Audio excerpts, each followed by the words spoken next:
বন্ধুরা, আজকে আমি দেখাচ্ছি তোমাদের ভেটকি মাছের চিলি ফিশ। তো বাজার থেকে এরকম সাইজ করে কেটে এনেছে, কিন্তু তোমরা এর চেয়ে বড় করতে পারো।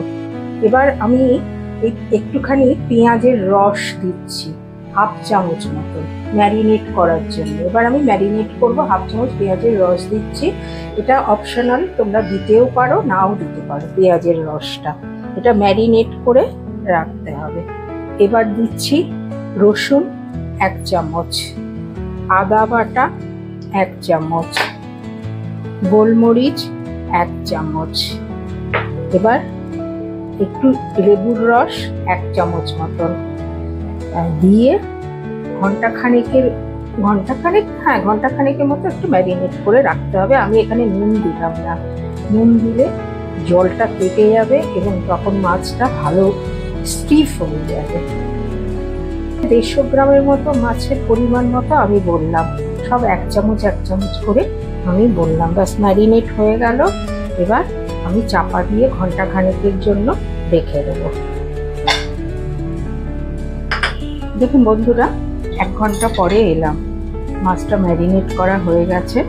ম্যারিনেট করার পরে এবার আমি এখানে কর্নফ্লাওয়ার আর ময়দা নিয়ে নিয়েছি। এবার এগুলোকে তেলে ভাজবো। এখানে গোলমরিচ দিলাম সামান্য একটু, কর্নফ্লাওয়ার আর ময়দা দিয়েছি, গোলমরিচ দিলাম। এবার লবণ দিচ্ছি আর দেব একটা ডিম।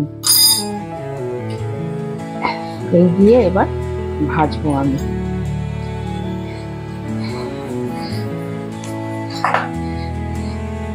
এটা হাতে না হলে হবে? বাঙালির হাতই সব, বলুন, তাই না? এটা হাতে হবে।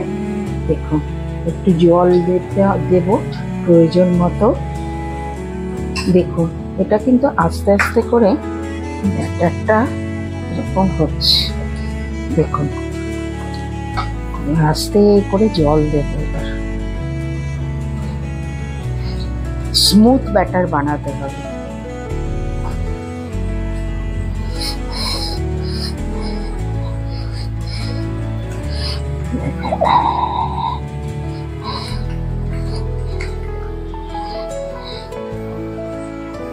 ব্যাটারটাকে আরো বেশি স্মুথ করার জন্য আমি 1 চামচ একটুখানি সর্ষের তেল দেবো, সাদা তেল দেবো অল্প। হাফ চামচ দিতে পারো, 1 চামচও দিতে পারো। বাটিটা ছোট হয়ে গেছে, ওকে, নো প্রবলেম। বন্ধুরা দেখুন, আজকে আমি আপনাদের এইরকম ভাবেই দেখাবো। এইটাতে নিয়ে নিলাম। এবার এই বাটিটাতে ঢেলে নিচ্ছি। আমার বাটিটা না ছোট হয়ে গেছিল, যার জন্য আমি বাটিটাতে ঢেলে নিলাম। মাখতে পারছি না, স্মুথ ব্যাটার আমার দরকার।